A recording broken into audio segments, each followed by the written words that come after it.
এখানে আমরা দেখি রুবি আর জাফর একে অপরের থেকে কতটা দূরে বসে আছে। রুবি তো জানলার পাশে বসেছিল, কিন্তু যখন ক্যামেরা অ্যাঙ্গেল চেঞ্জ হয় দেখুন রুবি আর জাফর একদম কাছাকাছি চলে আসছে। এটা কিন্তু আমি একদম সহ্য করতে পারছি না। तेरा तो गेम बजाना पड़ेगा। এখানে আমরা দেখি আসাদদা ম্যাজিক দেখিয়ে চিত্রাদিকে পটানোর চেষ্টা করছে, কিন্তু আসাদদা যখন ওর হাতটা চিত্রাদির মুখের সামনে নিয়ে যায় তখন চিত্রাদি একটু হাতটা নাড়িয়ে দিল।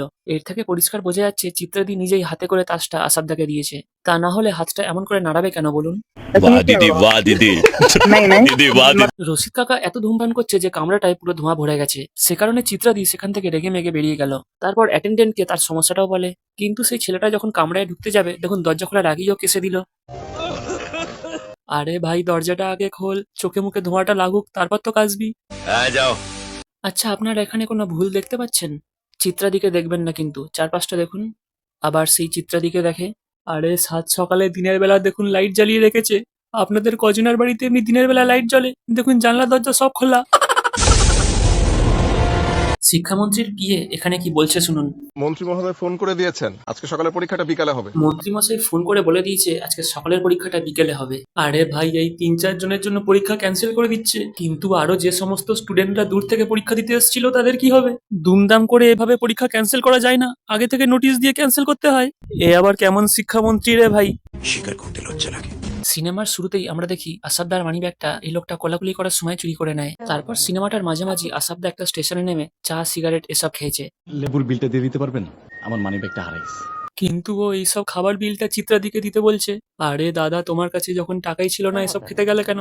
চিত্রাদি যদি ওখানে না আসতো কি করতে? এখানে দেখুন রুবি রশিদ কাকার কত কাছাকাছি দাঁড়িয়ে আছে, কিন্তু এই সিনটাই যখন আমরা অন্য অ্যাঙ্গেল থেকে দেখি দেখুন রুবি রশিদ কাকার থেকে কতটা দূরে চলে গেছে। এখানে আমরা দেখি আসাবদার মায়ের খুব শরীর খারাপ, উনি মানসিক দিক থেকে খুব দুর্বল হয়ে পড়েছেন। কিন্তু উনি যে প্লেটগুলো ছোড়াছুড়ি করছেন ওনার হাতের সামনে প্লেটগুলো এলো কি করে? দেখুন বিছানা থেকে এক এক করে প্লেট নিয়ে উনি ছুঁড়ে ছুঁড়ে মারছেন। আরে যদি খাবার দিয়ে থাকে তাহলে একটা কি দুটো প্লেটই তো দিয়ে দেবে, 4-5টা প্লেট দেখুন নিচে পড়ে আছে। আরে এতগুলো প্লেট বিছানায় ওনার কাছে এলো কি করে? বলো না, আরে টেনশনে রাখছো কেন? নিতুর মাকে হাসপাতালে নিয়ে যাওয়ার জন্য হেলিকপ্টার এসছে, আর এখানে নিতুকে দেখুন ট্রেনের ভেতর থেকেই হেলিকপ্টারটা দেখছে। তারপর সবাই যখন ট্রেন থেকে বেরোলো দেখুন কেউ এক জায়গায় তাকিয়ে হেলিকপ্টারটা দেখছে না, সবাই বিভিন্ন জায়গায় তাকিয়ে আছে। আরে ভাই হেলিকপ্টার তো এক জায়গা থেকেই আসছে, তোরা এখানে ওখানে তাকিয়ে কি দেখছিস? कौन है ये लोग? कहाँ से आते हैं ये? প্রথমেই আমরা দেখি আসাফ ভাই বোতলটাকে এক হাতে ধরে আছে, কিন্তু ক্যামেরা অ্যাঙ্গেল চেঞ্জ হলেই আমরা দেখি আসাফদা সেটাকে দু হাতে ধরেছিল। আচ্ছা এতটাও ঠিক আছে, এবার দেখুন আসাফদার হাত থেকে যে বোতলটা পড়লো সেটা পায়ের সামনে দাঁড়িয়ে গেছিল, কিন্তু এটা কি আবার উল্টো দিক থেকে দেখুন নিতুর বাবা যখন ওর দিকে এগিয়ে আসে সেই বোতলটা আবার শুয়ে পড়েছে। আবার ক্যামেরা অ্যাঙ্গেল চেঞ্জ হলে বোতলটা দাঁড়িয়ে যায়। আরে ভাই বোতলটাকে বারবার কে দাঁড় করাচ্ছিস, কে শুইয়ে দিচ্ছিস? সত্যি কথা বল। বলো না, আরে টেনশনে রাখছো কেন? এখানে মন্ত্রী মশাইয়ের শালির পেছনের এই ডান দিকে দেখুন কেউ ছিল না, কিন্তু এই সিনটাই যখন আমরা অন্য অ্যাঙ্গেল থেকে দেখি দেখুন সামনের আয়নাতে মন্ত্রী মশাইয়ের শালির পেছন দিকে কেউ বসে রয়েছে, কিন্তু প্রথমের সিনে দেখুন এই রঙের জামা পরে কেউ ছিলই না ওখানে।